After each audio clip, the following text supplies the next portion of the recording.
За энэ хэсэгт хэдүүлээ хэрхэн үр дүндээ өөрийгөө тодорхойлсон зөв CV бичих вэ? Ялангуяа CV дотор ямар мэдээлэл оруулах хэрэгтэй вэ гэдгийг яг мэргэжлийн хүнээс асуугаад одоо энэ удаагийн бичлэгийг эхлүүлэе гэж бодож байна. Тэгэхээр та өөрийнхөө талаар үзэгчдэд танилцуулах гэж хүсэж байна. За юуны мөн нийт үзэж байгаа үзэгчтэй үзэгчтэй өнөөдрийн мэндийг за намайг Цолмон гэдэг. Би 2011 онд Хүмүүнлэгийн ухааны их сургуулийн албаас харилцааг бакалавр төгссөн. За 15 онд болохоор санхүү эдийн засгийн их сургуулийн хамтарсан хөтөлбөрийн магистр зэрэг сурсан байгаа. За тэгээд 11 оноос 17 онд бол Шингэрэл авлаа хамтарсан компанид ажилласан. За 17 оноос 18 онд бол Circle K компани миний үзмж ажилласан. Хүний үзмж гэхээр та бол яг л залуучуудын CV-г л хараад тэр яг аль нь зөв, аль нь буруу, одоо яг аль нь яг л энэ хүний давуу талыг тодорхойлох маш сайн мэддэг л салбар юм байна. Тэгэхээр ер нь CV-г яагаад бичдэг юм бэ? За яг энэ асуултыг хариулахын тулд CV гэж яг юу вэ гэсэн талаар бид нар мэдэх ёстой. Тэгээд CV гэдэг бол ерөнхийдөө тухайн хүний өөрийн ур чадвар, туршлагыг томилон харуулсан зүйл хэлдэг. За тэгэхээр CV бол ер нь дан ганц ажилд ороход бол шаардлагатай. Тэтгэлэг хөтөлбөрүүд байна тийм. За гадны сургалт семинарт оролцох. За дээрээс нь магистр, доктор сургалтанд бол CV-г ашигладаг. За CV бол ерөнхийдөө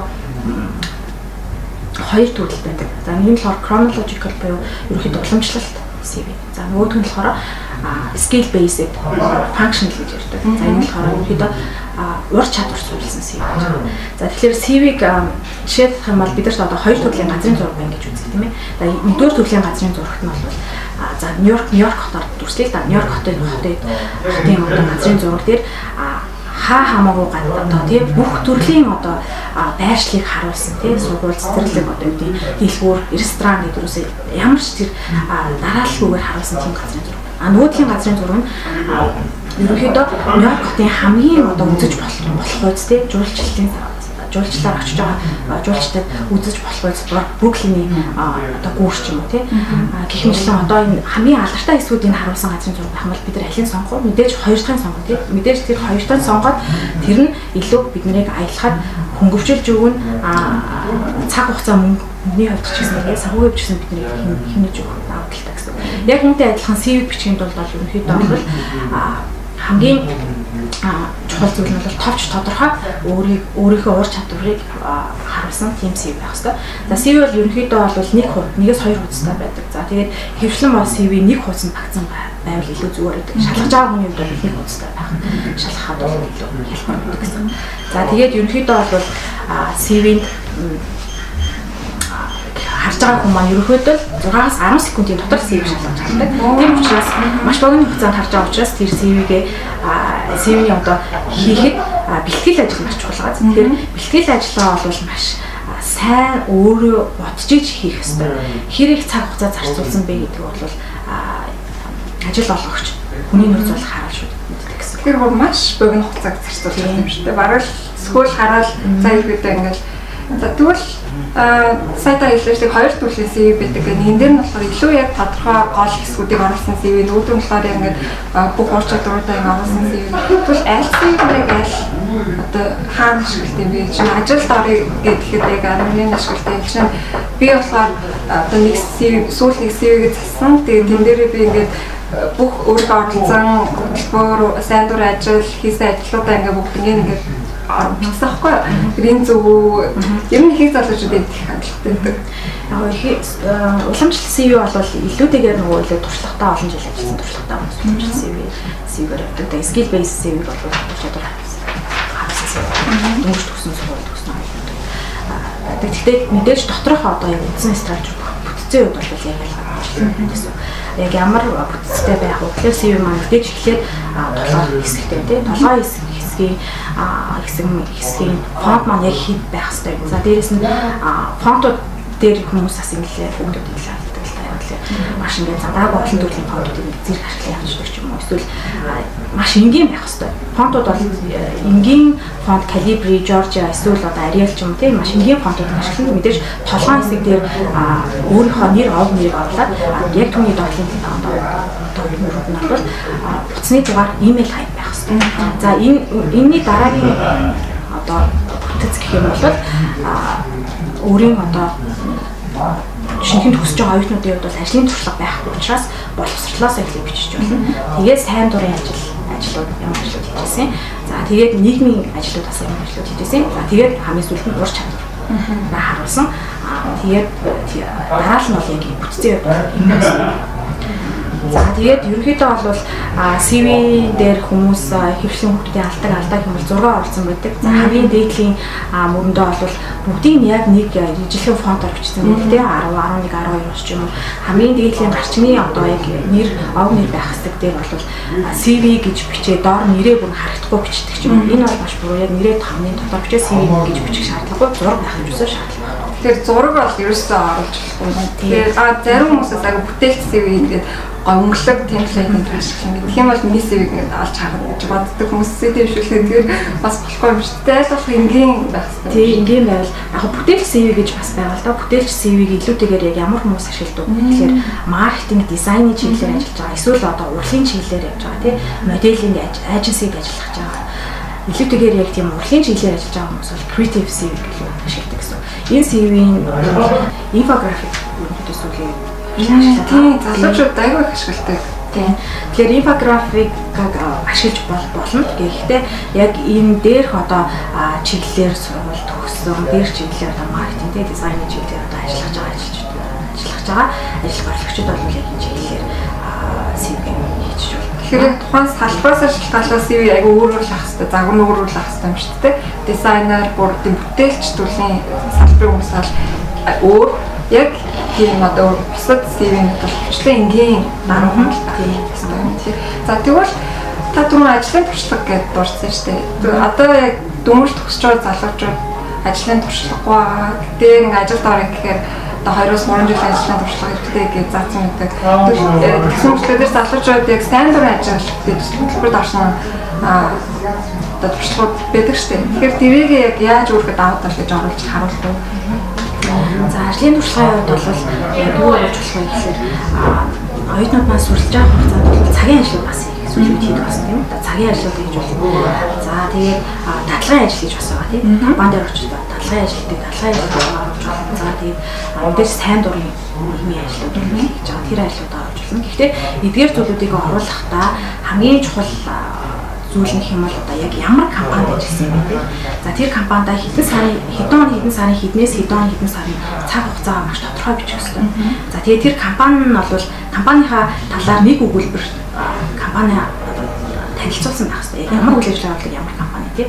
За тэгээд тодорхойлогдсыг тавиад одоо яг ямар албан тушаалд ирнэ одоо сайн дурын ажиллаж ирсэн юм яг ямар албан тушаалд ирнэ одоо цагийн ажиллаж ирсэн тэрийгээ тодорхой бичээд за тэр албан тушаалд ирээ яг юу хийж ирсэн бэ гэдгээ bullet point буюу одоо тодорхойлогдсыг тавьж агаад 3-4 одоо тодорхойлогдсыг цэгийн дотор багтааж бичих хэрэгтэй. За тэгэхээр тэр зүйлдээ яг юу бичих вэ гэхээр яг ямар үйл явц хийж ирсэн яг юу хийсэн үр дүн нь ямар зүйл гаргаж ирсэн бэ гэдэг байдлаар бол бичих гэсэн. За зүгээр нэг би сайн дурын ажил хийж исэн одоо нийгмийн ажилтаа хийж исэн гэж бичиж болохгүй. За яг нийгмийн ажил одоо жишээлбэл маркетингийн чиглэлээр одоо ажиллаж исэн, маркетингийн компанид ажиллаж исэн бол маркетинг туслах ажил хийж исэн, маркетинг туслах ажилтнууд болвол bullet point юу гэж оруулах вэ гэхээр за жишээлбэл бол одоо маркетингийн брошюр брендинг үгхийг одоо хоньноор оруулж ажилласан нийт хичнээн ширхэг одоо брендинг үг хийсэн тий. За тэр нь үр дүндээ ямар үр дүн гаргасан гэхээр компани одоо борлуулалтанд хэдэн хувь одоо тухайн миний ажиллаж байсан хугацаанд хэдэн хувь одоо өсөж исэн гэсэн. Яг тодорхой тоон мэдээлэл баримттай байж иж тэр маань илүү одоо чи ур чадвараа чиний ур чадварыг илүү нөлөөлнө гэсэн үг байна. Тэрэн дээр илүүтэй анхаарч хийх хэрэгтэй байдаг. За тэгээд мөн одоо туршлагатай одоо тий шинэ хоёрын залуучуудад гэх юм бол бас өөрийнхөө хэлний мэдлэгээ бас харуулж байна тийм IELTS TOEFL-ийн оноотой болгоноогоо тавьж болно. За тэгээ өөрөөс одоо санхүүгийн чиглэлээр сэлээр сурж байгаа хүмүүс бол одоо сүүлийн үед бас зэрэгтэй болоод байгаа. Тэгэхээр тэр зэрэгээр тавьж байна.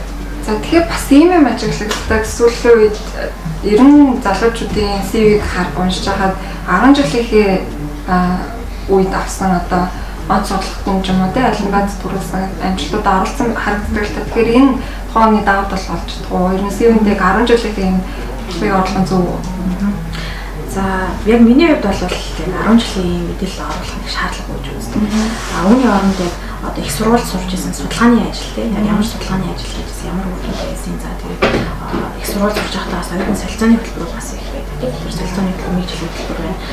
Гэх мэт энэ хөтөлбөрүүдэд яаж оролцож байсан. За өөрөөр хэлбэл бас банк болон бусад санхүүгийн байгууллагууд сэтгэл хөтөлбөрүүд гэдэг энэ хөтөлбөрүүд оролцож байсан бол энэ оролцож байсан талаараа бичвэл илүү тэр тооцоолж харагддаг.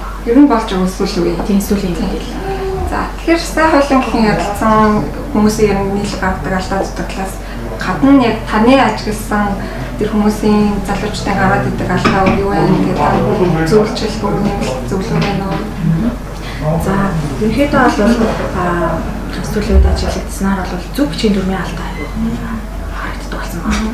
Зөв бичгийн дүрмийн алдаа бол ерөөсөө байж болохгүй. Тэгэхээр тийм болохоор энэ дээр энэ алдаа нь яг юу гэж харуулж байгаа нь тухайн хүн хэр их ач холбогдол өгч CV-гээ бэлдсэн байна вэ? Хэр их хугацаа зарцуулсан байна вэ гэдэг харагддаг. Тийм учраас энэ алдаа бол гаргаж болохгүй. Тэгэхээр мэдээж хоёрдугаар нь мэдээлэл маань маш үнэн зөв мэдээлэл байх хэрэгтэй. Мэдээлэл юусаа байж болохгүй. Хүний нөөцийн ажилтнууд маань бүх хүний CV-г хэрвээ CV-ний эхний шатнд тэнцсэн бол тэр шатны CV-гээ бас шалгадаг. Тэгэхээр энэ шалгаж байгаа процесс бол хэрвээ мэдээлэл хөдөлгөөн байх юм бол дараагийн шатны ярьцлаганд уурах тэр шатнаас одоо шатыг одоо хаалгасч байна гэж үзэж байна тийм. За тэгэхээр бас мөн CV-нд лого ерөөсөө компани лого оруулж болохгүй. Тухайн ажилд орж байгаа компанийхаа логог зарим нь оруулсан байдаг. Тэгэхээр тэр бол бас лого бол ерөөсөө оруулах боломжгүй байдаг. За мөн имэйл хаягийн хувьд бол имэйл хаягаа яг сүүлийн үеийн одоо имэйл хаягууд одоо бичсэн байв. Зүгээр байнгын шалгадаг тийм ээ. Одоо бүр өмнө нь ашиглаж байсан имэйл хаяг гэхээс илүү ойр хугацаанд сүүлийн үед ашиглаж байсан имэйлүүдээ оруулсан байвал зүгээр. За тэгээд мөн цалингийн хүлээлтийн талаар бас мэдээлсэн юм зайдаа бичсэн байдаг л та. Одоо TDS-ийн хооронд ерөөд авах хүсэлтэй байсан. Тэгэхээр энэ мэдээлэл бол ерөөсөө CV байх шаардлагагүй. Энэ бол мэдээж ярьцлагын явцад бол цалингийн талаар мэдээлэл бол дараагийн шатны процессууд цалингийн мэдээллийн талаар ярилцдаг. Тийм учраас эдлийн мод бол мэдээллийг оруулах шаардлагагүй гэж үзэж байна. За түрүү яг нэг асуулт асууж байгаа марцсан байна. Тэгэхээр CV ер нь дандаа өөрчлөгдөх ёстой. Одоо нэг газар компанид хөтөлбөр төсөл судалгаанд ч юм оролцох болгондоо CV-г өөрчлөх ёстой гэдэг үү? Эсвэл CV-г одоо сүүлийн үед бол хүмүүс яг нэг CV-гээр бичээл нөгөөдгөө бүх компанид руу зэрэг явуулчихдаг л та.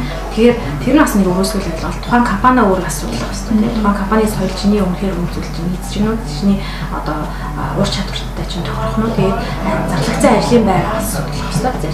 Зарлагцсан ажлын байр гэж тавьдаг шаардлагууд маань чиний одоо яг ажиллах ур чадвар чинь эзэж гинүү ажлын байрны тодорхойлолт бас шалгаж үзэх хэрэгтэй. Тэгэхээр тийм учраас хийж байгаа CV-гээ яг тухайн ажлын байр дээр тус бүр дээр одоо засаж тэгж хийх.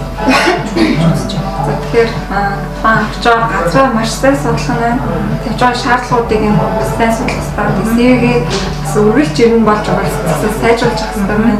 Дайлгал энгийн байх хэрэгтэй байна. Тэгээд бас зөндөө олон мэдээлэл өгсөн танд маш их баярлалаа. Таны ажилд амжилт хүсье. За баярлалаа. Намайг урьж оролцуулсанд баярлалаа. Таны ажилд ч сайн амжилт хүсье. За баярлалаа.